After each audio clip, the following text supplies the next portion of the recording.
My name is Artley M Skenandore, Sr. And I was born in my parents' home. We were living on what is now Overland Road, I guess now. And other than that, I mean, that was about the basic. Where would I, on Overland Road, tell me how I'd find a location if there's not a house there now. Well, at that time it used to be County Trunk G, but that was moved, and it's between about a mile in from the Beauty Grove School and also where the John Rose farm was. That's the big farm that's still there. But we were about 3/4 of a mile from there, I guess. Yeah. Okay. Give me the name of your parents and your mother's maiden name. Well, my dad was David Skenandore, David G. Or no, David O. Skenandore, I should say. And my mother's name was Josephine John. And I never really had the opportunity of being really knowledgeable about my mother's father, but my grandmother lived with us, her mother, Elizabeth Webster John. And but she lived with us all the time, and then my dad's folks was Elijah Baird. He was originally a Baird, and then his mother, the name slips me right now. I'll probably think of it later on, but Where was their home site? their home was right down another half a mile further at the next intersection, and that was their homestead there. They had all on the allotment land. Both of them were allotment lands. My parents had 80 acres, and so did they. I guess originally they had like 160, but I don't know why. And all I know is that and of course some of his brothers and some of his relation were actually in the migration from New York. Oh, they were. Yeah. Do you remember any of the names of that? Well, as one of the relation, Willard Skenandore was one of them, and Solomon Skenandore. Solomon was one of the original signers, actually, of some of the treaties, and he lived probably about a half a mile from there, down the same road. So there was a section that pretty much engrossed the relation on that road there. And then my grandmother, would have been my mother's mother. Her land was on the road going up to past the cheese factory up there. She had 160 acres, and I guess some of that was inheritance, and some in the original allotment there was a farm there. I think it was across the road from where Paulus used to live there. And that was pretty much their location. Now, tell me about your grandfather on your father's side. What was he? Was he a big man or a short man, or and what do you think of him when you think of him? We discovered a picture that was made in 1906, and it was his picture and all the children. And on that same picture was my mother as a child, and her mother, and a sister that I didn't know anything about. I don't know when I had never heard anything about her having a sister. And then all of the other children of Elijah were on that same picture, and they had 10 children. So it was really quite fantastic, and at the time that we were looking at this picture, we discovered that Louis Skenandore, who was visiting at that time, who had not been on the reservation for 64 years. He's 93 now, and he was the baby that was being held by my grandmother. And my dad was one of the small children on the end. So it's quite a treasure. You still have it? We have it, and I really cherish the picture considerably because of that. And even the dog was in there, and when Louis looked at it, he says, that was Loretta's, my Aunt Loretta. She's 85 right now, and she says, "Oh, I remember that rocking chair he's sitting on." And she said they're going to try to locate it. It was still in the neighborhood, apparently. Wow. Yeah. But they had an allotment there, and they were farmers. Your father, our yeah, grandfather, my father's was a farmer, and so were they. They had cattle and they had horses. And how big of livestock would you say they had? well, my grandfather's, I think, was relatively small. I think they probably might have had 10 or 15 cows. Milking cows. That's a lot, though. But my dad and them, I remember when they had 50 of them. So 50 cows? Yeah, they had four. Wow, that was a big farm. 4 or 6 horses, and a lot of times he hitched up a 3-horse team or a 4-horse team, and I grew up with the horses a lot. What was in your grandfather's education? Did he ever tell you? Well, he was one of those that was removed and put into the government schools. And at first he went to Wittenberg, and then they moved him from Wittenberg to Tomah. And from Tomah then he went to Flandreau. And he went to school pretty much, they took him out of the home when he was 6 years old. And he never returned until after he was 21. But in that whole thing, they only credited him with 6th grade. I see. That he was a farmer, and that's what they taught him, and it was more or less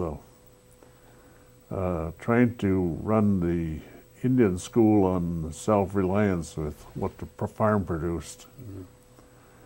Tell me about your grandmother.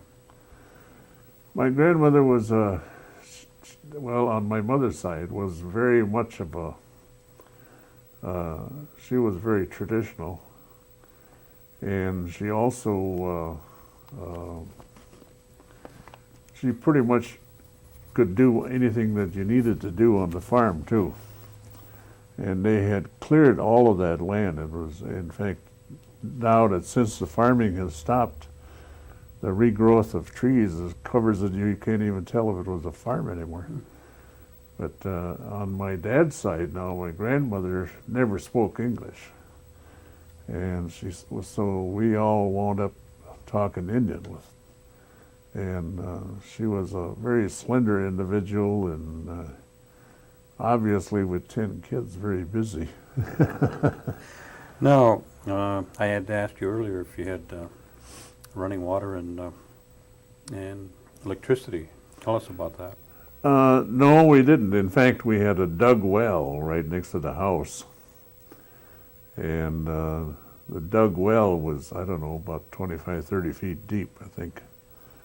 And we used to cover it with scrap boards, actually, and one day my older brother, Arnold, fell into that well, and of course the water is pretty cold, and my dad was able to climb down in there and grab him before they noticed that he fell in, so that it was quite a traumatic experience. And of course, between my mother and him, they started filling in that well right away. So later on, they put in a drilled well, but they put it across the road where the barn was because they had to water the cows. And we carried our water from that. So you did a lot of carrying the to water. the house, yeah. So you don't know of what extent your grandmother had in terms of education, if at any at all, huh? Well, very little, I think, any formal education. My other grandmother, I guess she went a little bit to public school, because my mother went there too. Then that was only down the road half a mile, or well, 3/4 of a mile down the road. And my mother was educated there to the 8th grade, and Is that the so one they was call my grandmother, yeah. Beauty That's- Grove? That's Beauty Grove School, and of course I went there too. But I guess it's lucky in a big sense, because that was even before the school buses were running or anything, and I started into high school, and pretty much by bicycle, riding a bike to, well, it's 9 miles to the pier, and that's where I went to No, high school. And Kept you in pretty good shape. yeah, and then we, after that, during, I think it was the second year, then the school buses started. Oh, And there was quite a few when I was in the school, but I was the only one in the whole group that graduated. And there was a lot of dropouts at that time. What about your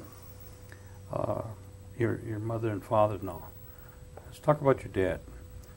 What do you see when you think of him? Well, he was very much a public figure in a lot of ways, because he worked extensively with the church. And which he church was that? That was the Episcopal Church. Okay. And he was, he was senior warden. He held all the different offices, and he was there about 35 years, I guess. So he was very integrally involved there, and they were very religious. They attended, and we walked to the church a good many times prior to any good transportation. They used to hook up the wagon a lot and with the team and drive to the church. And of course, he hauled all the wood and stuff too that they used at the church, because it was all wood furnaces. Parish Hall was all wood furnace. Now, what occupation did you say he was? Well, he was a farmer. So And your mother, she didn't work out at all? no, she was pretty much at home. And When you think of your mother, what would be her favorite or your favorite thing that she made in terms of recipe or food or? well, I guess all of the basics, because being farmers, they had an abundance of meat, and whether it was beef or pork, because we raised pigs too. And then she canned extensively. I think everything that you could put in a jar was wound up on the shelf. And we also had barrels of sauerkraut that they made every year, and I guess everybody in the neighborhood at least knew that, because they used to come over and expect to be able to get that from us, and they picked up milk all the time, and then we used to haul milk, and then it became one of my jobs, was hauling the milk to the cheese factory, which was further down. Well, that was 2 miles down there. And we used to, 4 or 5, sometimes 4 cans of milk, 10-gallon cans. And so we had a lot of milk, and then we made our own butter and cheese. So your mother did a lot of cooking then? Oh, yeah, yeah. What about, what kind of stove did she have? We had the old wood stove, and of course it had the reservoir, hot water reservoir on the side, and so you always had hot water as long as the stove was going. And we had a lot of, I suppose, what would have been a treacherous kind of a chimney, but we had just plain old chimney running, going across the room on the ceiling, so you got the benefit of the most heat out of the, and the house that we had was sort of an add-on kind of a thing. You started out with one little room and then kept on growing, so there was a lot of additions in it that was put on. Do you remember your mother doing the wash and the ironing? Yes, she had the scrubbing board, and she had the old wringer. Plus she took in wash. She'd done all of the wash for the sisters at the church. And she had baskets of the garments that the sisters wear, and the big thing about it was that after doing several baskets and ironing and everything, her pay was $2.50. And we had to go get it with the wagon. We had to go take it back with the wagon. So it was quite a while before we had a car, an old Model T. So that was kind of a experience in itself. Now you said your grandparents, spoke Oneida. Yeah. Did your parents also speak Oneida? Oh yes, yeah. Picking up the language was sort of a necessity. And what about your grandmother on your mother's side? She speak Oneida? Yes, almost consistently. And she did a lot of work in town, and they used to. Well, she worked for Judge Grass, and the fact that she was good in her job, they passed the word around, and there was quite a few different places that she worked on quite a regular basis of cleaning house and that kind of thing. How did she get around transportation-wise? Well, they picked her up to a degree. Then we were able to, after having a car, then it wasn't that hard, but a lot of times it was difficult in getting to work. She had to beg for rides and stuff. Tell me about your brothers and sisters. Can you give us their names? Well, Arnold was the oldest, and then there was one, myself, and then there was Dave, or Jerry, and Clyde Bernard. There was 4, and we lost one in the process there, and he was older than me. He was between Arnold and I. And but so there would have been 5 altogether, but we had other than that, I mean, it was pretty much 4 in the family. All boys team then, huh? All boys, yeah. Tell me what a typical Sunday was at home.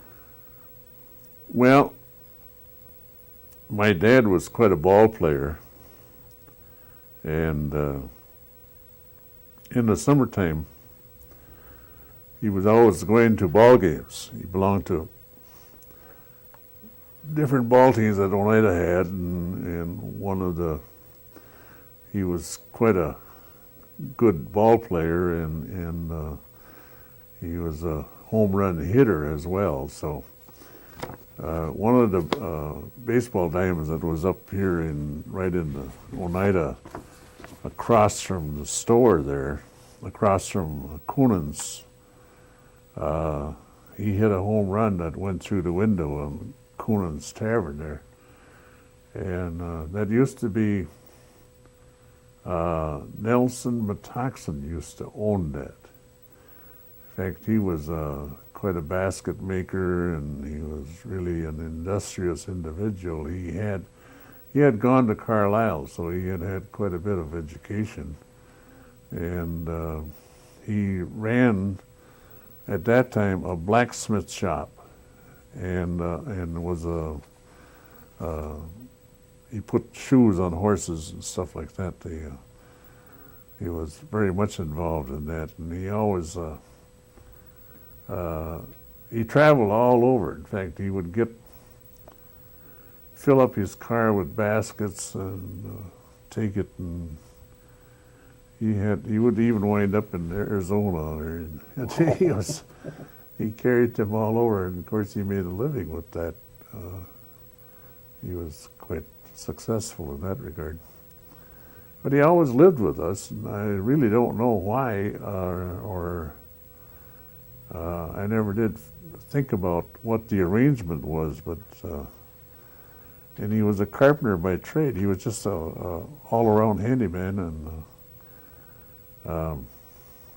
because I know he put cupboards in our house, and he'd done all those things, and it was, like I say, all of that addition building that went on to the other house was all done by him. So and he used to ride bike even when he was in his 70s, and he rode to Green Bay, and I remember particularly because he came back with a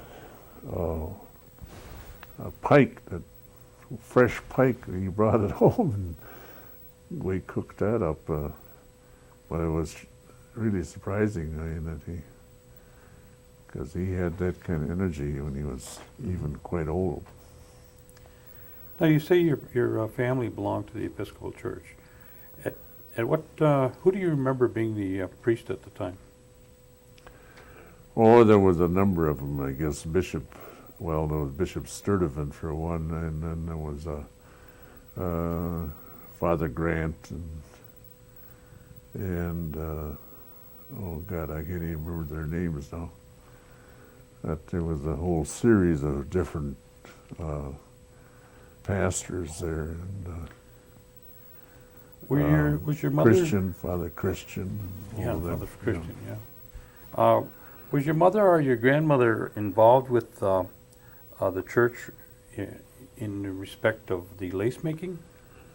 Yeah, they used to go to that what they called a hospital at that time, and the guild. Tell me what you know about the hospital, and then we'll come back to the lace making. Yeah? Well, the because hospital a lot of people don't know where it's at and what it is. I guess the reason that it was called a hospital was that at one point, I guess Dr. Paulus used to practice there, and he treated a lot of people. And then after he passed away, then it kind of changed over into a rooming house, and like your parents lived there, and Denison Hill, and a couple other families that were there off and on, And it was also because of the well that was right there that they had running water then, see, and but there was a lot of they had the guild hall, which is down in the basement, and they used to have a lot of meetings and stuff. And that was where all the sewing took place. There were different leaders that were in there all the time, and so it was it gave them not only an activity, but I think it was a source of revenue too, in a big degree, because they made very fine lace work there too.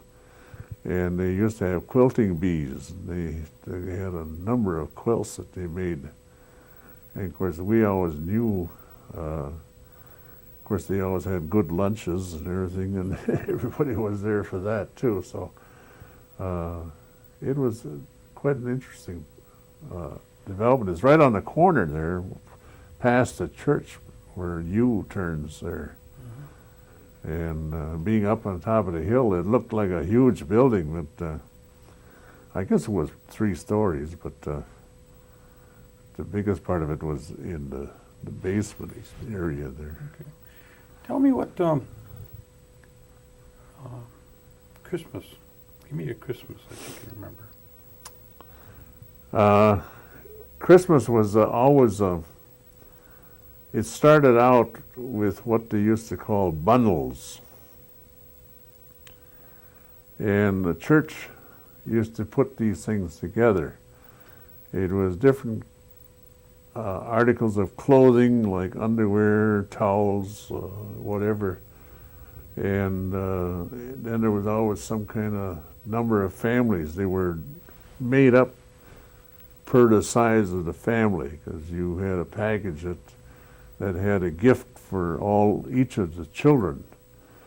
And then they also used to have oranges and apples, and it made it quite a big event, and they distributed it at the midnight mass, and it was something that people really looked forward to, and the church was generally packed completely, and I thought it was a real good gesture, but it eventually faded out. Mm-hmm. Was there Of somebody course, they singing? done all the trimming too, and that was one of the things that my dad was very much involved in, because they used to cut the cedar and made boughs, and then they put them all into a decorative rope. Mm-hmm. And with the church having that high steeple in the inside, those ropes would all go up to the ceiling. And then they cut trees down and put them in all the windows, and it was really, you could tell when you walked into the church, because the aroma of the fresh pine was really good. And that, again, like I say, I know they done that considerably, and they prepared them. They had this rope making session for about 3-4 weeks down in the basement. And everybody came and participated in that. Did they sing the Te Deum at the time? Oh yes, considerably. What do you understand about that, and who would be the ones that would be singing it? The latter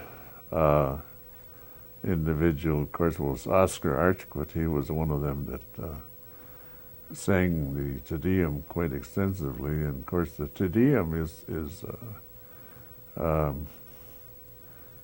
sort of an original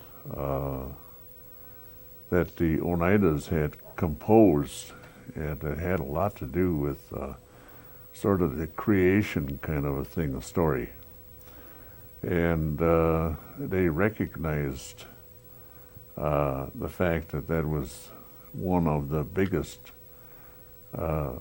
songs that you use in special occasion, and Christmas was one of those, the Easter holiday and things like that, where Te Deum was sung, and usually it was sung as on a solo type basis. And there used to be Willard Archquit was one of them that used to sing the Te Deum, and there was Ernie Smith.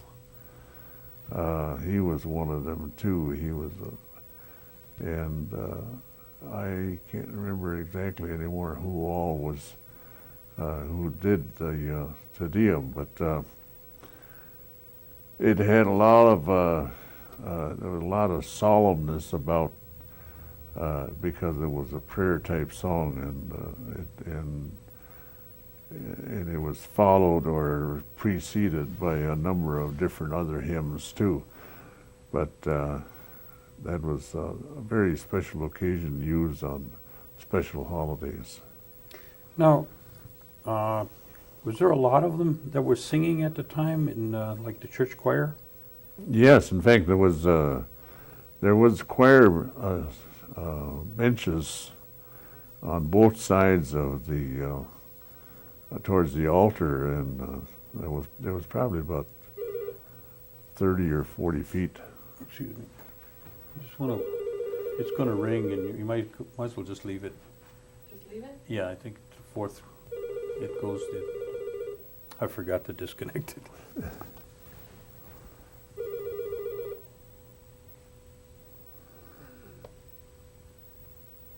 Okay, it should be gone. Should I just unplug this one over here? Yeah. And it won't ring anymore. It'll ring in the other one, but it won't ring in here. Did they sing the Te Deum in Oneida or English? Yes.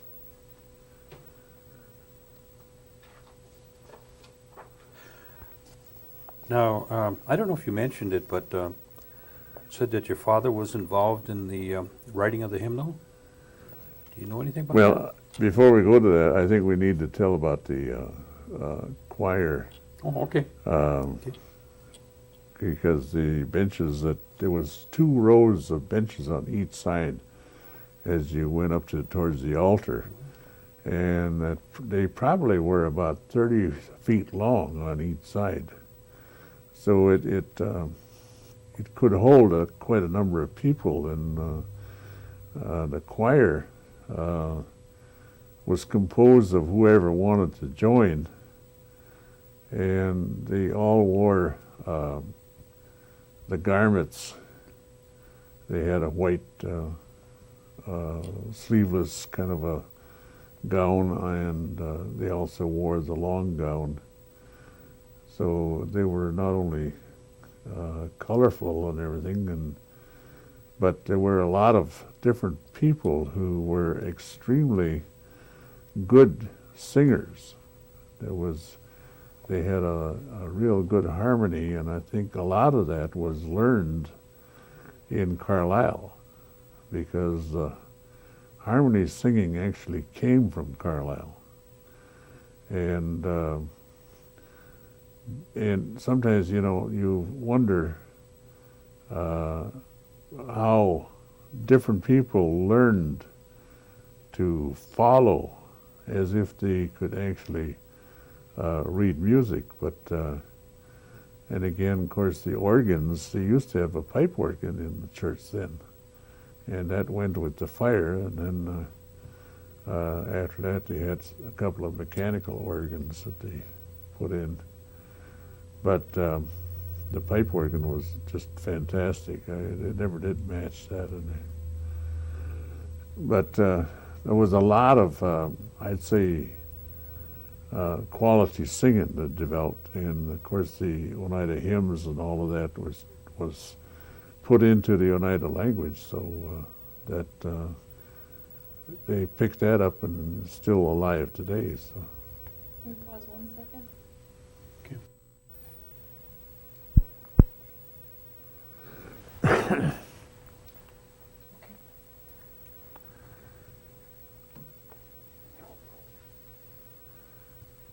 Now, we talked about the hymnal. In what capacity was your dad or your parents or your grandparents involved? Do you remember? Well, in the time of the Work Progress Administration, which was started about in the late 30s, they had selected a group who had been working on the program,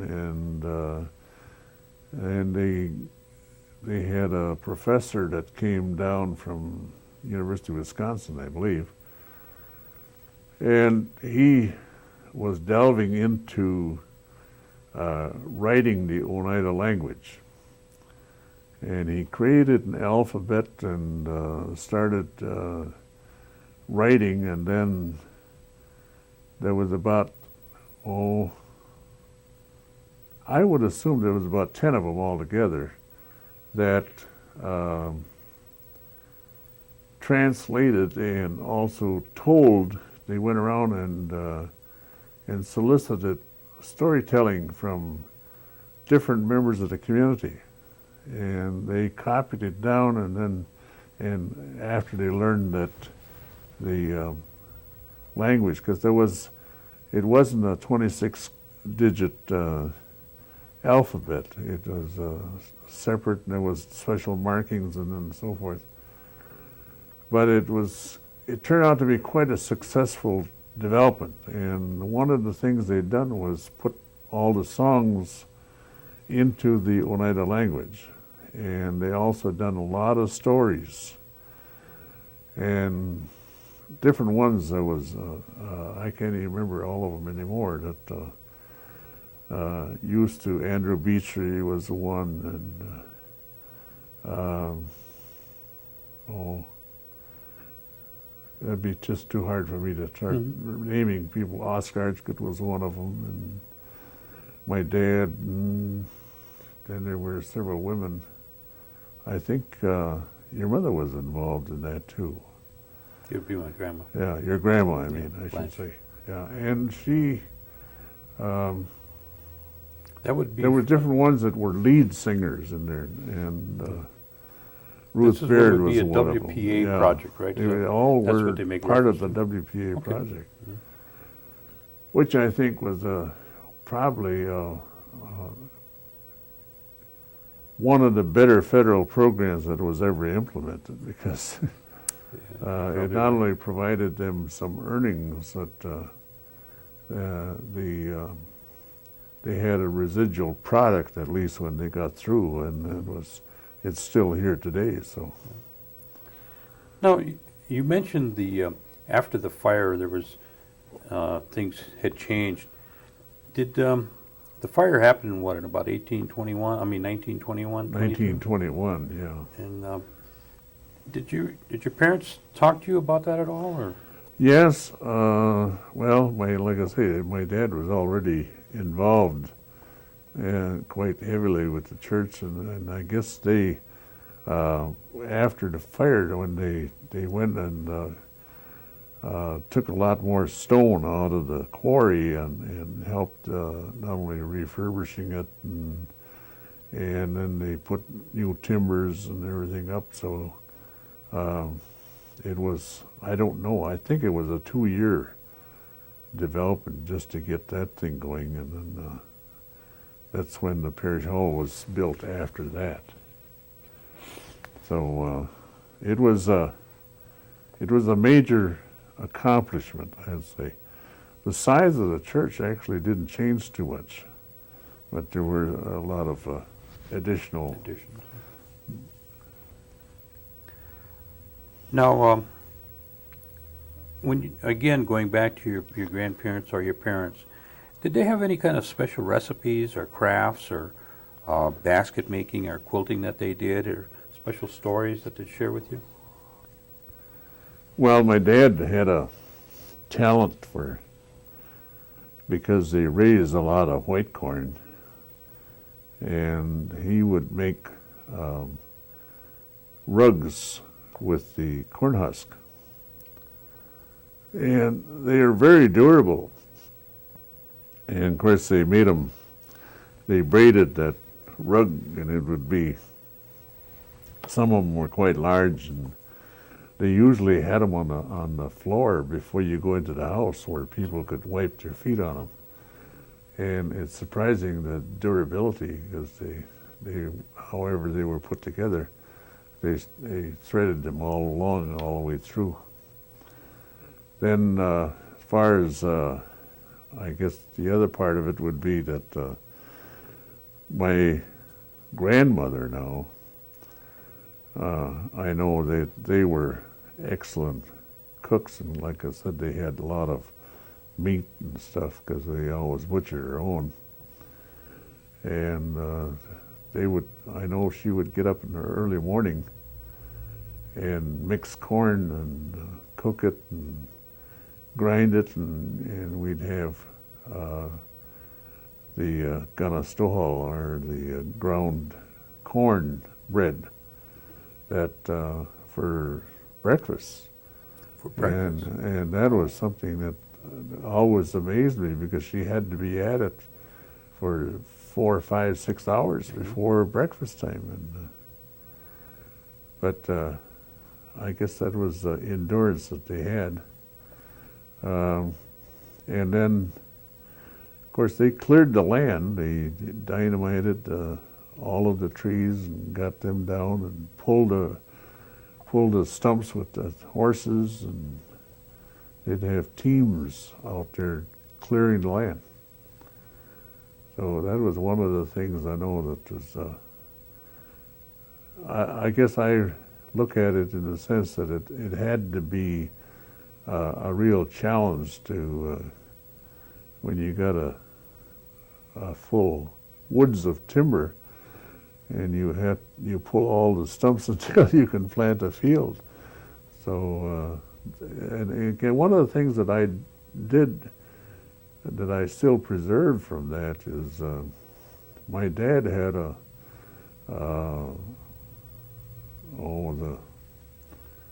I can't even say the word right now, the pewter coffee pot, and it was real fancy, enameled, and it hung in a granary. And I says, why is that hanging way up in the roof?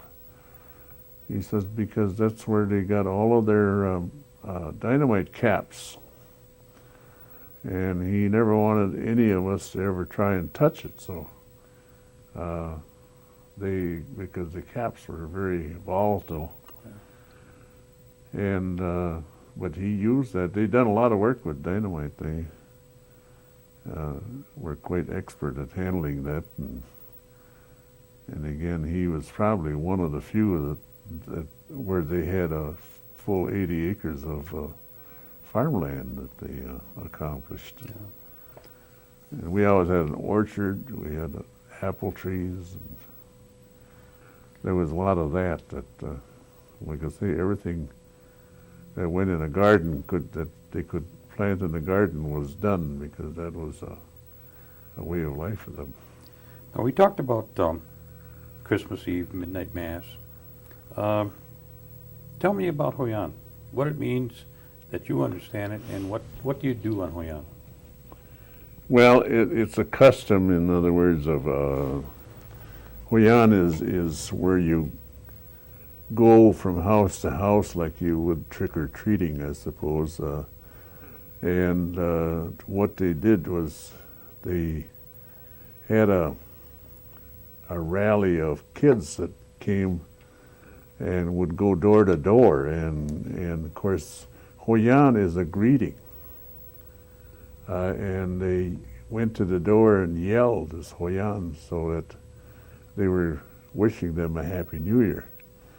And that became an overall custom. In fact, you could move around. It's sort of like the Halloween trick-or-treating, but they didn't duplicate. In other words, you didn't, if somebody had a territory, you observed that, and you didn't violate. You picked your own neighborhoods, and I think there was a lot of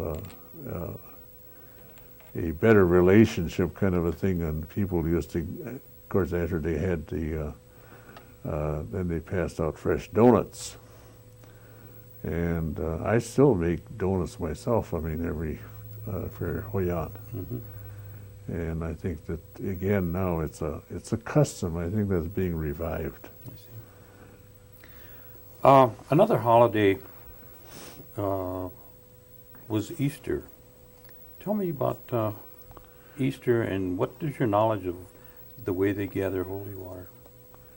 Well, you had to get up before sunrise, and you had to, you went to a moving stream, and when you scooped up the water, you scooped it going downstream with the bucket, and that was then taken to the church and was blessed and was then used as holy water. But that would you didn't allow any litter or anything. It had to be kept clean, and but again, that was one of the things that they used to do, and that was done, like I say, before sunrise, and On Easter morning. on Easter morning. Yeah. Did were your parents or grandparents, when there was any kind of sickness or illness, did they pretty much treat everything, within the family themselves? Oh yes, very much so. In fact, I remember an occasion when we were, everybody seemed to be at least ill with the whooping cough. And my dad went and dug up a skunk. He knew where the skunk house was, and they dug it up and killed it and rendered the tallow. And that we had to drink for whooping cough. And it saved everybody because that was one of the best medicines that could be used. And there was a lot of different customs like that, as for example, of making a poultice out of various herbs and that was used a lot. They had their own cough medicine, and there was a number of things, and different ones were even more recognizable for what they knew about Indian medicines. And of course, one of the things too was that, like at that time, the horses who would develop sores and so forth from wearing their harness, they used axle grease on them. And that axle grease, of course, you had to grease the wagon wheels all the time, so that was readily available. But that was used as one of the salves that they put on horses. And again, the same thing was also used for humans if you had a hard healing situation. And there again, the excrement of cows was put on there as a poultice, and it would draw the poison out. So that was something that, again, was a big custom. And again, another thing was that we had dogs that got sick, and my dad would cut a shotgun shell in half and give the gunpowder to the dog, and that took care of the worms. So there were a lot of things that they knew and done that were things that you just knew about. Things that were passed on verbally. What about stories? Did they tell a lot of stories, like ghost Yes, stories or in fact, witch stories? there was a lot of storytelling because, again, you didn't have TV and you didn't have radio, and it wasn't until, I think the first radio we had was after 1936. But in the evenings and that, it was storytelling time, and there was a much closer communication with the kids because, and again, you also had to be there for 3 meals a day. They didn't, you didn't run around and say, I got someplace to go or something. Of course, There was none of this latchkey. transportation wasn't there either, Yeah, so. yeah. And again, I think there was a lot more respect developed because of that. Did you ever hear the term St. Vitus? Yes. Can you share that? Well, it's kind of I suppose would be like a Parkinson's thing that some people were actually suffering from, and again, one of the things that my mother was great at, she was always taking in people who were chronically ill, and like at that time, people that didn't know where to go, you didn't have a hospital, she took in those people, and again, TB was one of the big problems, and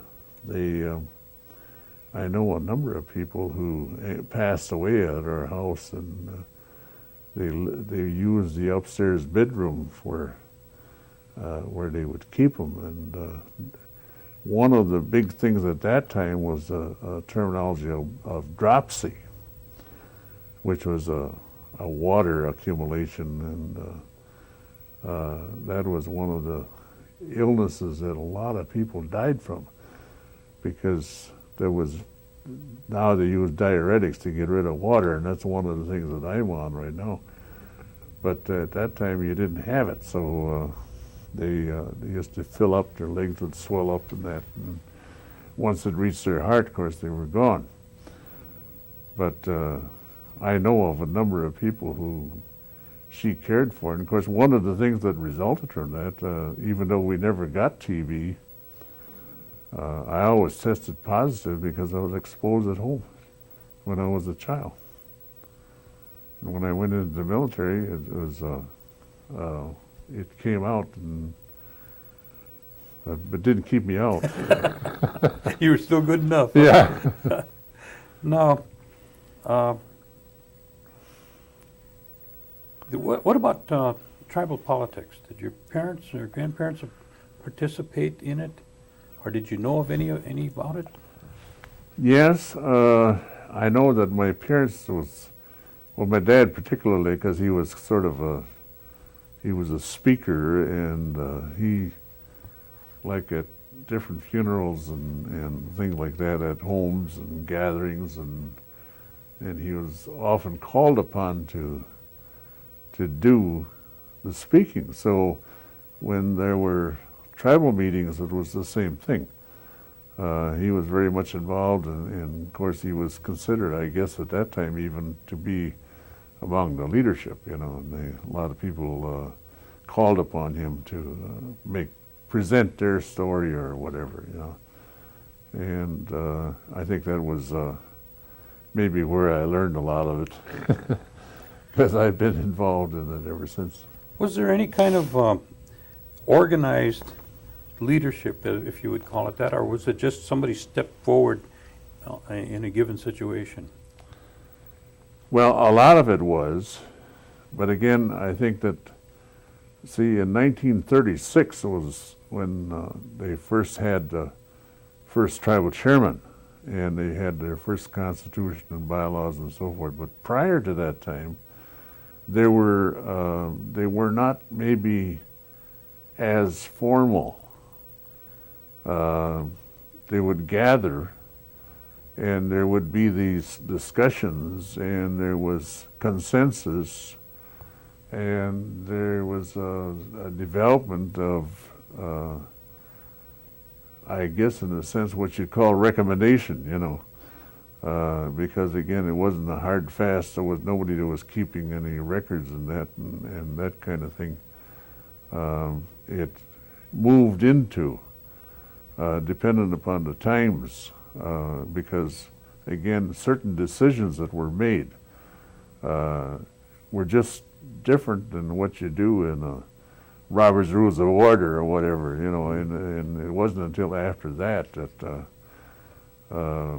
when Oscar Arquette became the first tribal chairman, and then they started electing certain individuals, and there was I think there were only 5 in the first group, and then they had annual elections, and then eventually it wound up to 2 years and that kind of a thing. Okay. But the different people were selective on who they gave that authority to. What about the, we hear a lot about the New York claim. Tell me what a conversation might have been like, you know, when you were listening to the grandparents and the parents. Did they ever talk much about that? Yes, very much so. My grandmother particularly was so engrossed with various individuals, and that was one of the things they always anticipated, that the New York claim would be settled. And then there was the Kansas claim and all of those things on the side. And I think that in a lot of ways, probably the certain individuals capitalize on it, and because solicitations were made in the community and they raised funds, and then there was always a question about where the funds actually went and who actually done anything about it. And of course there were trips to Washington, and I feel that there's probably a lot of it that was for naught. I mean, it was just situations where certain politicians took advantage of it. Maybe not all on the Oneida side, but the politicians in Washington gave them false hope. And again, of course, when you think about it, the New York claim is not settled yet. That's right. Tell me what you understand and remember about, I guess, what I would call the 52 cents. Well, the money that they received, I guess, was considered to be a major accomplishment. But again, what they done was they just put that more or less on a per capita basis to the enrollment.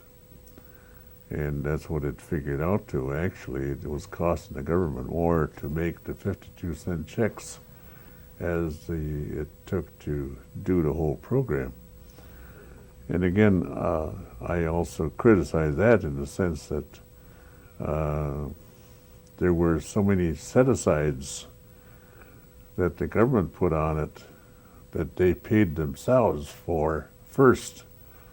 And it wasn't, the 52 cents was a relatively small amount left. But it was a commitment that they entered into, and with George Washington, and that's how come Iroquois Nation in actually participating in the conflicts supporting Washington is why they got the unity. And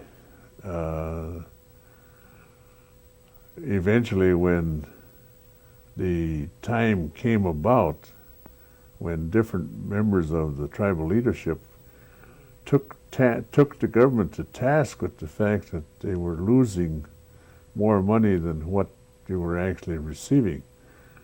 And luckily at that time there was still around 1 million, I think it was 1.3 million, that they took as a settlement and to discontinue the annuity payment of 52 cents, which was a better thing, because then the tribe was able to not only receive the interest themselves, the interest would have been far greater than that had they done it even earlier. But that after that happened, then there was a number of things that it was supposedly there and available, and when they were going to pay it, nobody knew.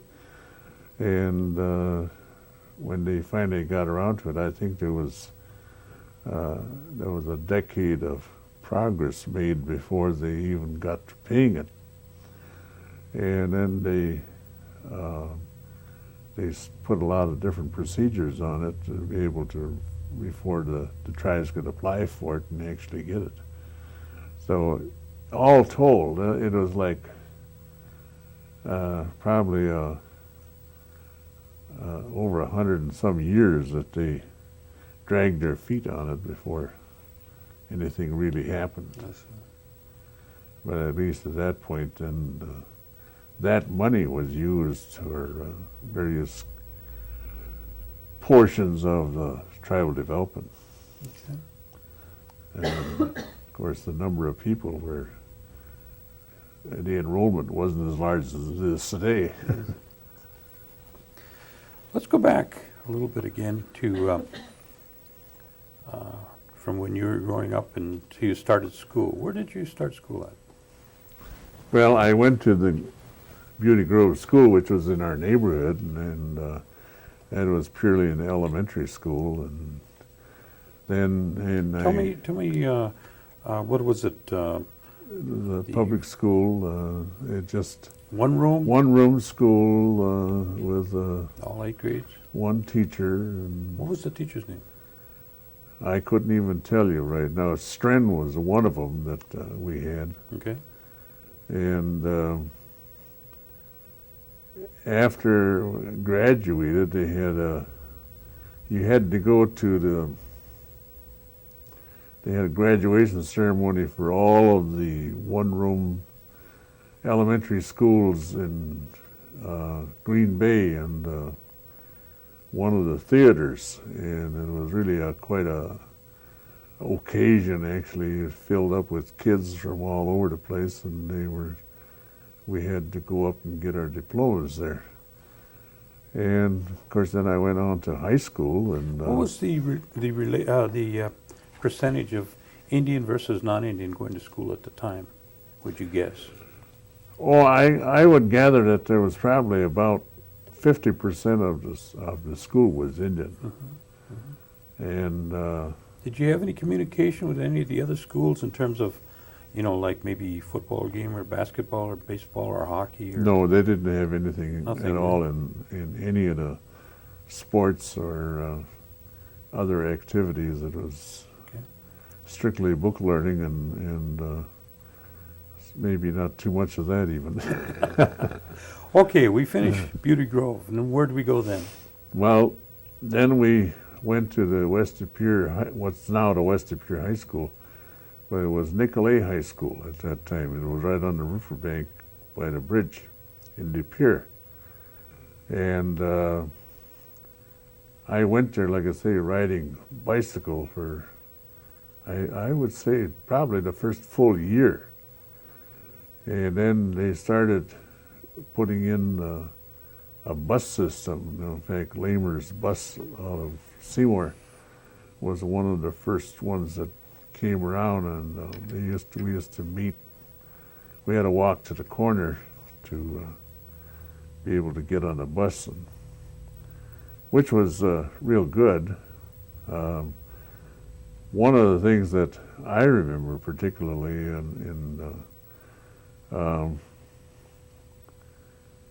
Norris Skenandore was going to high school at that time. In fact, he was probably a senior, and he used to ride his bike, and he gave me a ride on his bike. And then eventually I was able to get a hold of my own bike, and that we were riding along one day, and I had a new pair of high-top shoes, and my heel went into the spokes, and we both tipped over there, and of course, the roads were big stones and kind of really messed us up there. And that was Norris Skenandore. He was one of them at that time that was riding to school. So there was quite a few Indians. Did there seem to be a big transition from Beauty Grove to high school? Oh, absolutely. Tell us about that. I think not only because you were exposed to the dual society in a sense. I mean, it was you either were liked or they didn't like you. I mean, that was kind of one of the things. And I think that again, I was interested in music, and of course my brother was too. So we kind of went into that. We took the music program, and then we were into sports too a lot, and so there were certain activities but we couldn't do, like we couldn't get into the actual football that much because the bus only traveled at a certain time. So you were sort of denied if you couldn't, because you had to stay there for practice and everything else, and of course nobody had a car, so that was kind of something you just had to live with.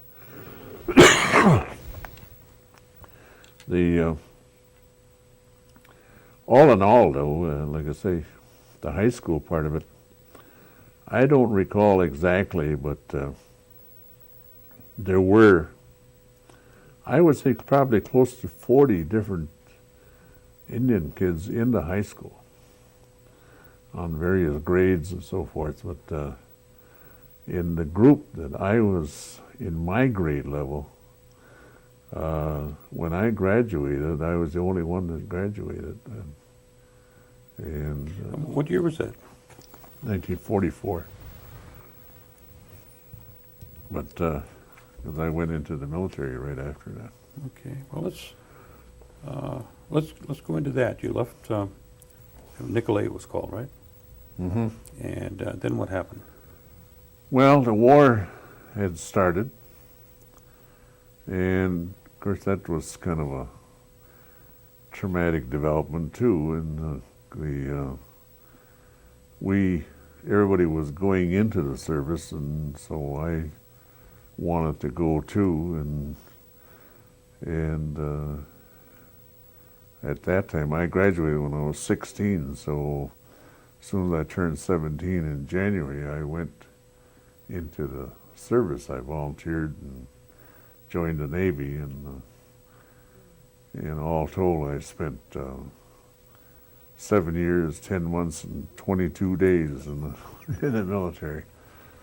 Where'd you go to boot camp? Where did they send you first? I went to Great Lakes for boot camp, and then I was sent to Boston, where I caught my first ship. It was commissioned in Bath, Maine. So we were shipped up to Bath, Maine, and then we went out. And of course, we went around the Horn to around South America and came back up into the Pacific. And then went on into all over in the Pacific and eventually wound up in Japan.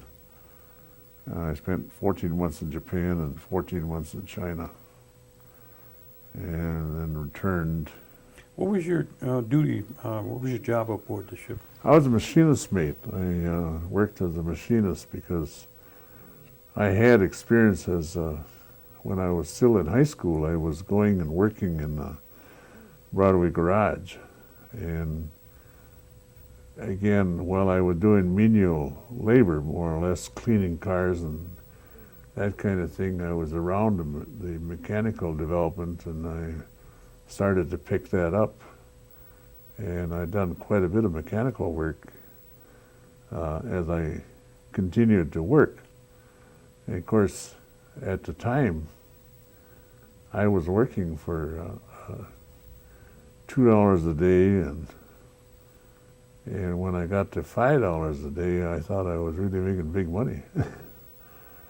But again, that was the occasion, really, and like the military taught me a lot. I pursued training, and I was glad I did, because it helped me in a lot of different ways. I was able to, I was certified as an instructor, and I followed that a lot. And then when the Korean deal, I was recalled. I think I was the very first Korean recall.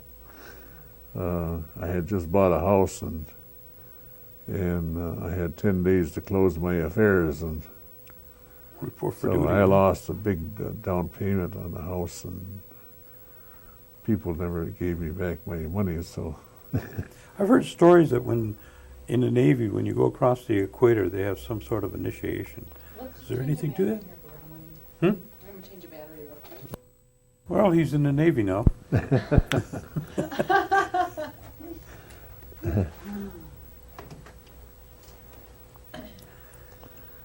We gotta get as much out of him as we It just can. means Well, he's sharp. He remembers more. Okay. go okay. on. I heard stories about when you go across the equator that they have some sort of initiation. Is that true? yes, there is, and again, it's a very prestigious kind of where you sort of run the gauntlet of everybody who is already a member and has already previously crossed the equator. But I think like the majority of the members of the crew, most of the time had not been involved to cross the equator before. And there was a number of different things that they'd done, like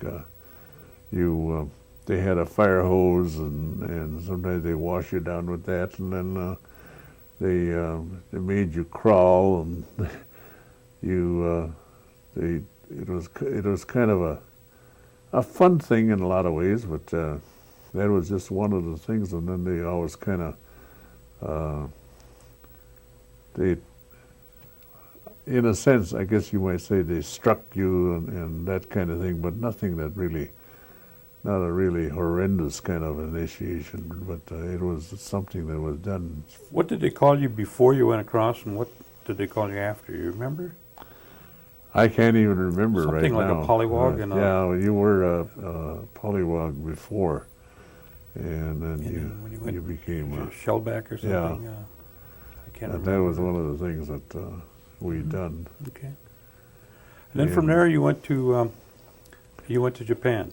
Yes, I put 14 months in Japan and 14 months in China. Tell me about each one of them, and how are they different? Was this before or during or after the war?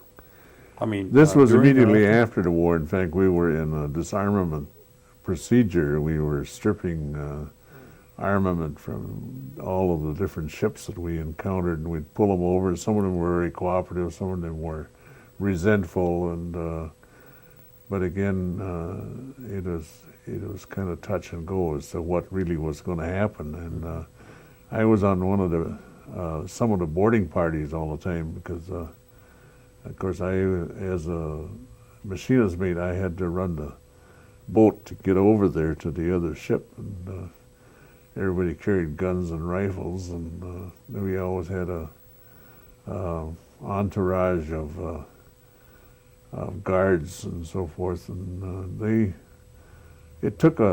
sometimes it took quite a while to do it, and then again some of them were, like I say, very cooperative, and they had already done some of the things that we were going to do anyway.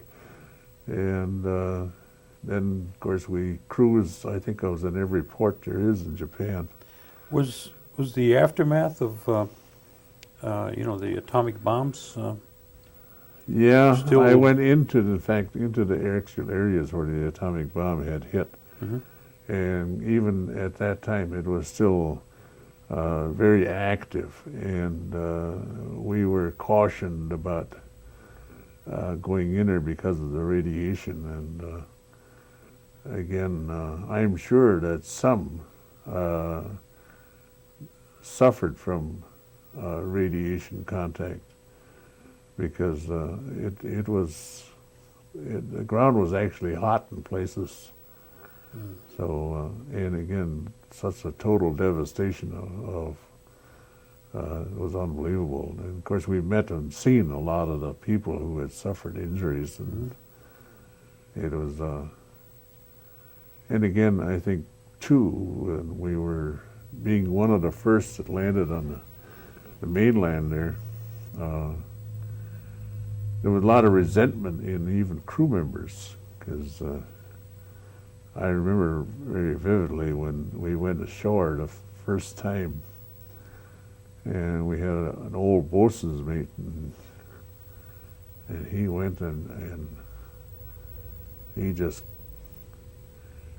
jumped in on top of one of these Japanese that was trying to shake his hand, and he beat the living daylights out of him. And, Yeah. but again, it's a kind of you couldn't blame him. I mean, he was shot at, and he lost his good friends and everything, and so that was just one of the things that you. Yeah. When you went into China, was that what was that like? Was that different or about the same?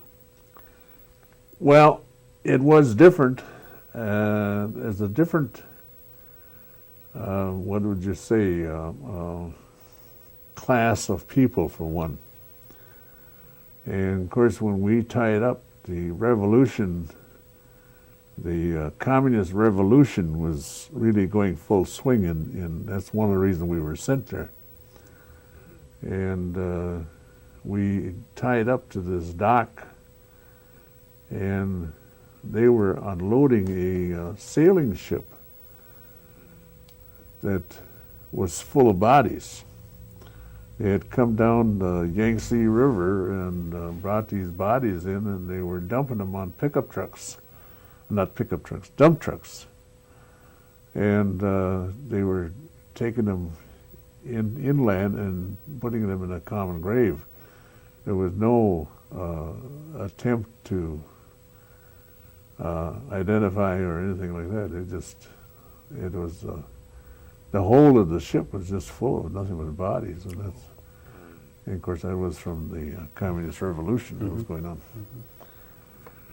So we were there, and we made a number of ports while we were there, and like Shanghai and Singapore, and all of them. And the people were not hostile like some of the Japanese were. In fact, they looked at us, I would say, in the sense of trying to be friends, which was unusual because, again, they probably were as much involved, except that they had different kind of leadership there. And of course, life has no value. And the police, they got a little cubicle that stands out there in the intersection, and you don't do what the police tell you, he just levels off with his gun, and you just bit the dust. But that was kind of I suppose that's the way they. Now you say you spent, was it how much in China now? 14 months. 14 months. 14 months on each place. Where did you go then? Then I returned, and of course we went around the Horn again, and this time we came up in Norfolk. That's our process of separation then started there. But then I was recalled for the Korean deal, and my instructor's classification helped me because I became an instructor on a reserve boat that was taking reservists to Havana. And we were in Havana about every 3 weeks. So it had some pretty good experiences there, but it got old too, because you were in a routine. How long did you serve at that time then? Well, I was in for 2 years, and almost 2.5 years, I guess, as a recallee, and that's why I got the amount of time I had, 7 years, almost 8 years. I wish in some ways, and then again, that maybe with a little more preparation, that I was able to reach a first-class machinist mate rating, and I suppose if I had stayed, I could have got into what came out as a chief. My brother stayed in for 28 years. And I was going to say, when you get that much time, I'm sure it Yeah. occurred to you to, to be a lifer. right. Oh. Well, you get out then. Then where did you go? Came home and got into a number of public activities. Still working with the tribe in a lot of ways, and then I got involved with the housing program. And in '63, I attended a meeting with a number of other delegates, and we went to Kansas City, and we were fighting with the housing development. It wasn't under the title it is now. It was, I can't even think of the wording now. But anyway, we found that there was legislation on the books that Indians could receive housing. And it had been on the books since 1937 and had never been implemented. And of course we got the big runaround, and eventually we were able to get them to acknowledge that Indians deserved housing. It was a pressure sensitive kind of a thing, because it wasn't until then that and Oneida was one of the first projects that was built, along with another project in South Dakota. And I stayed in the program, and eventually we went to all the reservations in Wisconsin and created housing authorities, and then I was hired by the Bemidji State College Indian Community Action Program, and I worked then for Minnesota, Wisconsin, Michigan, and Iowa, and we created housing authorities and developed the Indian housing program. So I was integrally involved in initiating the housing program. When was this, during the same time or before, after? Weren't you one of the first sheriffs in the, or the only Indian sheriff in Brown County? That was before, afterwards, after I was sheriff, because at that time I was working, I should say, in the town of Hobart as a deputy. And I ran for the office of constable, which was at that time was one of the offices that they had. And you're kind of a combination dog catcher and law enforcement officer and whatnot. And of course, you were became part of the county system because of that. Well, then that led to my picking up the venture and pursuing. There was another portion there. Because of the war, there was emergency police, and I organized the emergency police. I had like 400 members, and they made me the chief of it. So they were from all over the county, and they were the ones who encouraged me to run as sheriff.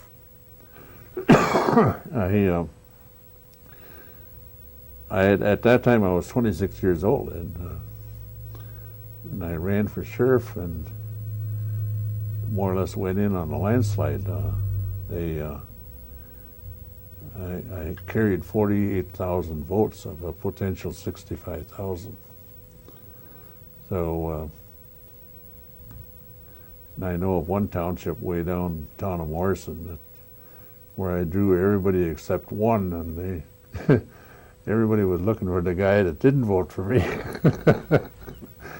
So anyway, that was one of the experiences. That it was a hectic kind of process, and again, largely because when I applied for the civil service, I passed the civil service test with a score of 100, and they denied me. And that's what corked the decision on I was going to run.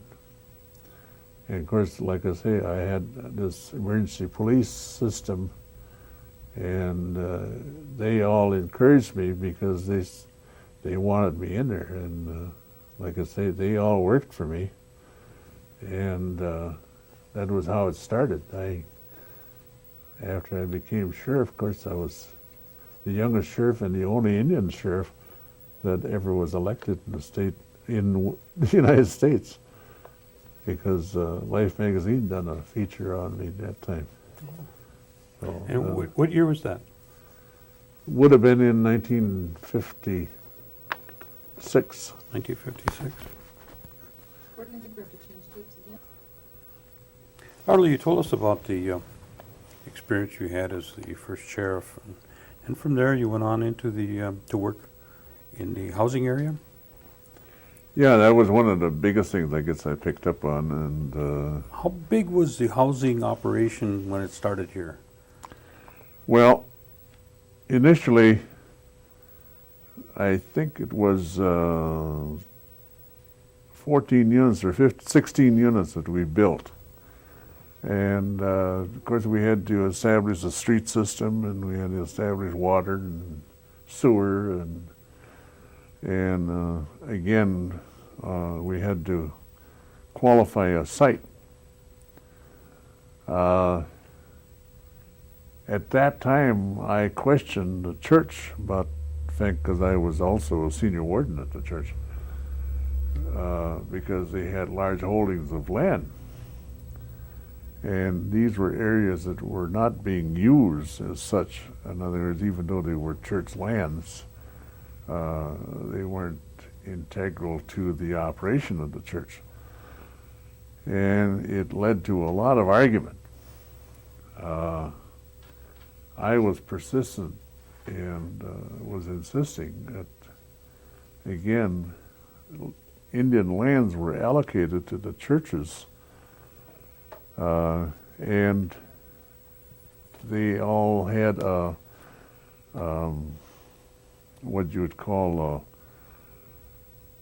a terminology for if they discontinued the use of Indian lands, and they had to turn them back, give it to the tribe. And I said, well, the area that we chose, which is along the riverbank behind the church there, they said that the bishop was highly disagreeable. But again, through eventual negotiation, we were able to get that.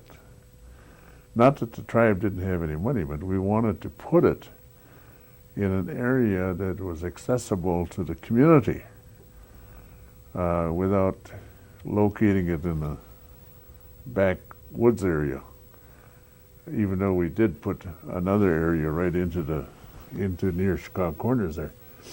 But it went from 16, and then the next year I think we had another 16. And at that time then we started venturing up, and we went to Stockbridge, Muncie, and we got them going. And strange as it may seem, Menominee didn't want to get into it. Then we went up to Flambeau. Flambeau was scared of it. The HUD wanted to have a sort of a pledge for what was 10% of the total loan. And then they finally broke that down. 10% of the total house. Anyway, it boiled down to $1,500. They would not consent to giving it. The Oneidas had just been awarded and received the part of that annuity money, which was they had $1.3 million in the till in BIA. So Oneida agreed to use, and they sort of signed a promissory note on that 1,500, and the HUD accepted it. So then that project was able to go ahead. And then there was additional negotiations made, and we wound up in Red Cliff, and we wound up in Bad River, and LCO, and St. Croix, and that's when I got approached by the Bemidji State College to go, and they made me a housing technician, and which I don't know whether it was good or bad, but we wound up going to all of those areas and creating housing authorities, and then I was I was construction superintendent for all the projects in Wisconsin, so I learned a lot about construction, and again, it was a good thing in a way, but HUD had so many restrictions, and in fact, they're still doing it today. Like they were afraid to put houses in a normal house location, giving adequate land and so forth, because they had land. And yet they wanted to put, they were even talking about row houses. And they were talking about no garages and all this kind of thing. And, you know, it took a lot of argument. It was, you had to, and we enlisted the assistance of a lot of legislators in order to eventually get them to change their mind. But that was, see, the HUD people very seldom or if ever had been on a reservation. So it was ignorance on their part, but again, they were like they'd have a raft of people who were supposedly technicians, and you sat down with them and like they were giving you, putting you through the 8-ball.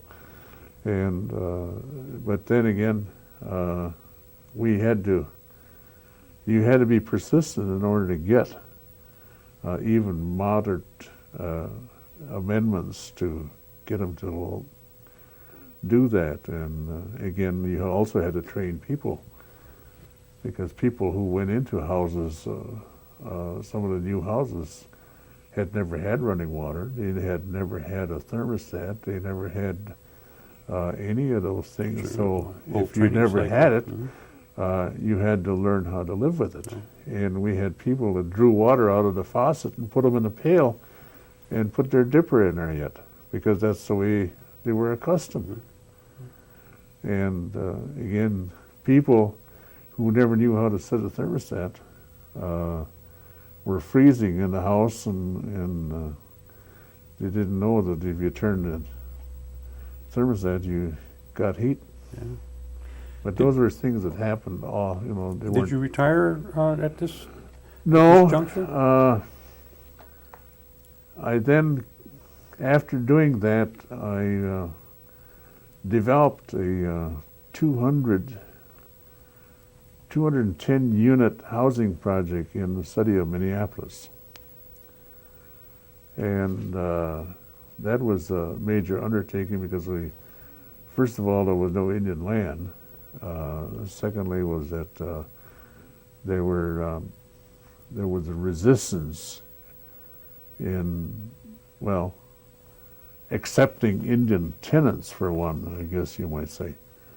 And we eventually got that thing through, and it's still existing, but again, HUD underfinanced. They always underfinanced, and as a result, you had to stretch everything just to get by. And there was poor quality construction, there was cheapy kind of faucets and all that corners stuff. Cut all over, they cut corners on it, and it was sad because it only cost more to refurbish them. Yeah. So that was one of the things, and then after that, Well, I guess that's when my health started going bad, and I wound up coming back to the reservation. And I came back in 1982, and but I was still involved in a lot of other things yet. It's still, and my my stepson asked us if we would take care of his house in Lac du Flambeau, and I said sure. So we wound up moving up there because Betty's parents was born and raised there. So, and even so, we're a segment of Oneida and Lac du Flambeau. You know, with the vast amount of experience that you have and the observations that you've made over the years, what would you, what kind of advice would you give to, you know, to the tribal people, or not just the government per se, but you know, the tribal people, maybe the young people that are coming? What kind of recommendations would you make? Well, for one, I think that you have to pursue the training and pick a facet of what you're going to pursue and learn it properly. Because I was involved in public office, I found a lot of inequities that Indian people experience. Indian people represent probably about 3% of the total national population, and yet all of our prisons carry a population of about 25% Indian. And why is that? Again, there's a lot more prejudice that exists and still exists that a lot of people don't see. And I, at that time, was one of the that was persistent enough to see to it that what we were doing or what everybody was trying to accomplish was done. And you can't just take the word, as we might say, saying, "Oh yeah, we'll do that," you know, and then nothing happens. And you gotta be there, and you gotta bump shoulders and things like that. And it takes a lot of letter writing. It was again, I done a lot. Part of my work was paperwork, and so I accomplished that. And included in that, of course, I was. Then the tribes in Minnesota elected me from to be the Commissioner of Indian Affairs of the state of Minnesota. And that was developing legislation. In fact, we initiated the first hunting and fishing lawsuit against the state of Minnesota probably 15 years before Wisconsin ever started. And in doing that, again, it was, when I first went into office over there, we had a very menial budget of about $25,000, and I built up not only the staff, I had a full-fledged attorney, I even had a priest, I should say, on my staff, and we had a number of Indian people, and we developed the budget up to $350,000. Wow. So we became a very strong instrument in government for Indian people. And again, I had the support of I was working for all Chippewa at that time. The majority, we had 7 reservations in Minnesota, and we had the Sioux and Winnebago. So I was pretty well accepted because of my knowledge of all of the different programs. So that was one of the things, and I guess, like I say, that again largely is the result of not only knowing the program, but being able to implement it. And of course, federal programs are not always easy. They don't just come out and give you money. You gotta, No, that's true. That's you true. gotta be able to write properly to get it. Okay, one last question. The tribe has made tremendous strides since your youth and up through today. But if you were able to give them a recommendation that they would have that you would like to see them or add to it to enhance, the total operation today, what kind of recommendation would you give our leadership? Well, I think that one of the main things, again, you have to have solidarity. And in other words, you have to sometimes make adverse decisions to correct the situation. I think, again, you can't be a middle of the roader, so to speak. If you're going to develop something and you see that you're doing right, and it's a process of educating. A lot of education involved because, or maybe I should say professionalism, the involvement of professionalism. There again, I used it in everything that I'd done, and again, it's not an easy task because a lot of people, I think a lot of people develop a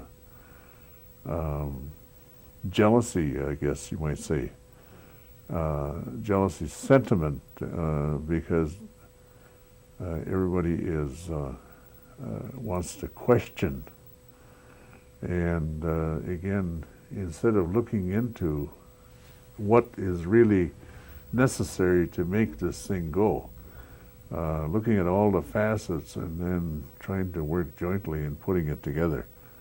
Like I say, you have to have a lot of solidarity and promptness in what you're doing. You can't, I think the old Indian time and Indian way, you do it when you had to, so I think maybe sometimes that was a trait that has to be dealt with too.